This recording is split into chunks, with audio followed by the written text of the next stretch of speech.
Marwari media आप देख रहे हैं। आज है 5 दिसंबर 2023 मंगलवार का दिन और हिंदू तिथि मार्गशीर्ष माह की अष्टमी है। नजर डालेंगे आज की बड़ी खबरों पर। शुरुआत करेंगे देश की बड़ी खबर के साथ। 3 राज्यों के चुनाव परिणाम के बाद मिजोरम विधानसभा चुनाव के भी नतीजे सामने आ गए हैं। मिजोरम में कांग्रेस को महज 1 सीट पर जीत मिली है, वहीं भारतीय जनता पार्टी को 2 सीटों पर सफलता मिली है और मिजोरम में जेडपीएम को बहुमत मिला है। 40 में से 27 सीटें जेडपीएम को मिली है। इसका पूरा नाम जोरम पीपुल्स मूवमेंट है, नई नवेली पार्टी है, यानी कि मिजोरम में भाजपा और कांग्रेस का दबदबा बिल्कुल भी नहीं है। अच्छा, बड़ी खबर देखिए। बीजेपी ने मध्य प्रदेश, राजस्थान, छत्तीसगढ़ में जीत हासिल की है। चुनाव के नतीजों को विदेशी मीडिया ने भी कवर किया है। न्यूयॉर्क टाइम्स अमेरिका ने कहा है कि 3 बड़े राज्यों में जीत के साथ पीएम मोदी ने भारत में अपना दबदबा बढ़ाया है। यह नतीजे 2024 में होने वाले लोकसभा चुनाव के लिहाज से फायदेमंद साबित होंगे।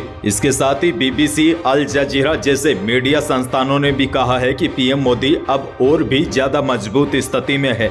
आगे बढ़ेंगे, लेकिन उससे पहले एक और बहुत बड़ी खबर है। बंगाल की खाड़ी में 2 दिसंबर को उठा साइक्लोन मिचोंग 5 दिसंबर यानी कि आज दोपहर के आसपास आंध्र प्रदेश और तमिलनाडु के तटों से टकरा सकता है और मौसम विभाग ने अलर्ट जारी कर दिया है। इस दौरान 90 से लेकर 110 किलोमीटर प्रति घंटे की रफ्तार से तेज हवाएं चल सकती है। मौसम विभाग ने कहा है कि इस तूफान का सबसे अधिक असर ओडिशा, तमिलनाडु, आंध्र प्रदेश, तेलंगाना और पुडुचेरी में रहेगा। यहां पर रेड अलर्ट जारी कर दिया है। इन राज्यों में एसडीआरएफ और एनडीआरएफ की टीमें तैनात कर दी गई है और अब तक 204 ट्रेनों को रद्द कर दिया गया है। 70 फ्लाइटों को भी कैंसिल किया गया है। आपको बता दूं, तमिलनाडु में तो पहले से ही भारी बारिश हो रही है। एयरपोर्ट के रनवे पर पानी भरने की वजह से रनवे को बंद करना पड़ा है और आज दक्षिणी राज्यों के ऊपर तूफान मिचोंग कहर बरपा सकता है। इस तूफान का राजस्थान समेत उत्तर भारत में कोई भी असर नहीं होगा। बहरहाल आगे बढ़ते हैं। राजस्थान से बहुत बड़ी खबर। विधानसभा चुनाव में जीत के बाद अब बीजेपी में मुख्यमंत्री के चयन को लेकर दिल्ली से लेकर जयपुर तक हलचलें तेज हो गई है। सीएम किसको बनाया जाए, को लेकर दिल्ली में बैठकों का दौर शुरू हो गया है। वहीं बीजेपी के सीएम पद के दावेदार नेताओं ने जीत के बाद रणनीतिक रूप से चुप्पी साध रखी है। सबसे बड़ी खबर तो यह है, मुख्यमंत्री पद की हलचल के बीच वसुंधरा राजे ने विधायकों को कल डिनर पर बुलाया और वसुंधरा राजे 25 से ज्यादा विधायकों से मुलाकात भी की। इनमें कालीचरण सराफ, बाबू सिंह राठौड़, प्रेमचंद बेरवा, गोविंद रानीपुरिया जैसे कई विधायकों से वसुंधरा राजे ने मुलाकात की है। मुलाकात के बाद 2 विधायकों ने तो यह तक कह दिया कि राज्य को सीएम बनाना चाहिए, लेकिन सोशल मीडिया पर बाबा बालकनाथ को सीएम बनाने की मांग तेज हो रही है। राजस्थान में मुख्यमंत्री के नाम का ऐलान आज लगभग संभव बताया जा रहा है। अब देखना होगा नरेंद्र मोदी और अमित शाह मुख्यमंत्री का पद किसको देते हैं। आगे बढ़ते हैं। एक और बड़ी खबर। कांग्रेस की हार के बाद पार्टी में फिर गुटबाजी तेज होने के आसार बन गए हैं। सचिन पायलट ने कांग्रेस की हार पर मंथन की मांग करते हुए रिवाज नहीं बदल पाने पर सवाल उठाए हैं।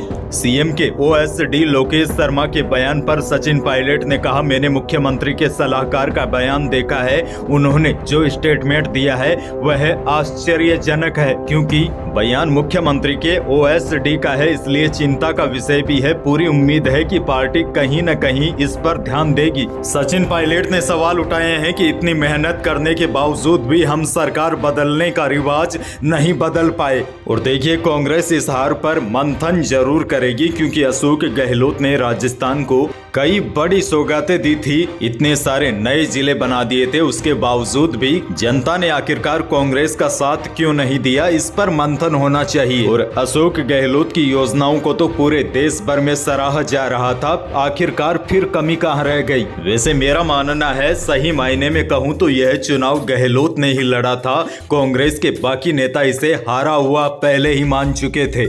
आगे बढ़ते हैं। एक और बड़ी खबर। कांग्रेस प्रदेशाध्यक्ष गोविंद सिंह डोटासरा ने तारानगर सीट से हारे भाजपा के दिग्गज नेता राजेंद्र राठौड़ की हार पर कहा है कि विधानसभा में इस बार राठौड़ की कमी खलेगी। बहरहाल आगे बढ़ते हैं। जयपुर से बड़ी खबर, बीजेपी के एक विधायक चुनाव जीतते ही एक्शन में आ गए। नवनिर्वाचित विधायक बाल मुकुंदाचार्य सोमवार को अवैध रूप से चल रही मीट की दुकानों पर पहुंचे। उन्होंने मौके पर हेरिटेज निगम के अधिकारियों को भी बुला लिया। अवैध रूप से चल रही दुकानें और खुले में बिक रहे मांस को देखकर बाल मुकुंदाचार्य नाराज हो गए। उन्होंने कहा कि जयपुर को कराची बनाना चाहते हो, इन हालातों में पर्यटक कैसे आएंगे। उन्होंने आदेश दिया है कि सड़कों में खुले तौर पर मीट नहीं बेचे। और बड़ी बात तो यह है, इस दौरान जब वह पहुंचे तो कोई भी दुकानदार लाइसेंस नहीं दिखा पाया। विधायक के इस दौरे के वीडियो अब सोशल मीडिया पर वायरल हो रहे हैं।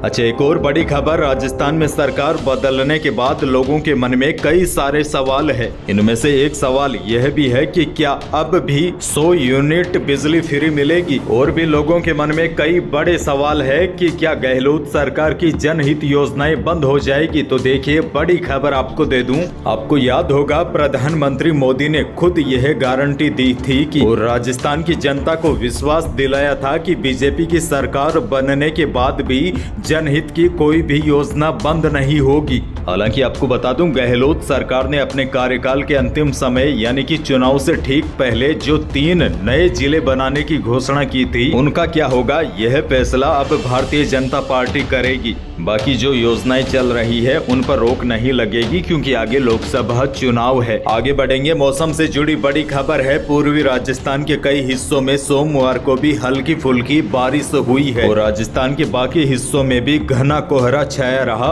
आज भी प्रदेश के कई जिलों में कोहरा छा सकता है, लेकिन जैसा कि मैंने आपको बताया, माइचोंग तूफान का असर राजस्थान में नहीं दिखाई देगा और प्रदेश के ज्यादातर हिस्सों में अगले एक सप्ताह तक अब मौसम शुष्क रहेगा। हालांकि कोटा संभाग और आसपास के क्षेत्रों में आज भी बादल छाए रह सकते हैं। यही थी प्रदेश और देश की आज की बड़ी और महत्वपूर्ण खबरें। वीडियो को लाइक करना बिल्कुल न भूलिए और चैनल पर नए हैं तो सब्सक्राइब भी कर लीजिए ताकि आप अपडेट रहे बड़ी खबरों से। धन्यवाद।